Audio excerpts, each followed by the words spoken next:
Hello বন্ধুরা, কুঞ্জল শ্যামলীকে দেখে জড়িয়ে ধরে বলল, আমি তোমাকে ভালোবাসি শ্যামলী, তুমিও প্লিজ আমার সাথে চলে এসো, আমি তোমাকে ছাড়া থাকতে পারবো না। এ কথা শুনে অনিকত খুব অবাক হয়ে গেল। বন্ধুরা, বিস্তারিত জানতে হলে ভিডিওটি না টেনে সম্পূর্ণ দেখতে থাকুন। আগামী পর্বে দেখা যাবে যে শ্যামলী এবং অনিকেত দুইজনে মিলে রাস্তায় হাঁটতেছিল এবং ওরা একটা জায়গায় যাচ্ছিল। ঠিক তখন একটা মেয়ের সাথে কুঞ্জল কথা বলছিল। পিছন থেকে শ্যামলী ও অনিকেত চিনে ফেলে এবং বলে, ওইটা কুঞ্জল স্যার না? তখন অনিকেত বলে, হ্যাঁ ওইটা কুঞ্জল। এদিকে দেখা যায় কুঞ্জলও ওদেরকে দেখে ফেলে, দেখে দৌড়ে আসে, দৌড়ে এসে শ্যামলীকে জড়িয়ে ধরে এবং বলে, শ্যামলী তুমি কোথায় ছিলে? আমি তোমাকে খুঁজে বেড়াচ্ছি, আমি তোমাকে অনেক ভালোবাসি। কথা বলে আর বলে, দেখো তোমার সাথে আমাদেরকে মিশতে দিচ্ছে না এবং আমাকে আটকে রাখছে এরা।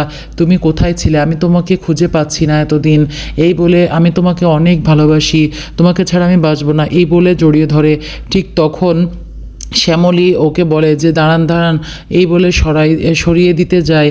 তখন অনিকেত বলে, কি করছেন আপনি এটা? বন্ধুরা, পরবর্তী ধামাকা দেখতে চ্যানেলটি সাবস্ক্রাইব করে লাইক শেয়ার কমেন্ট করে পাশে থাকুন।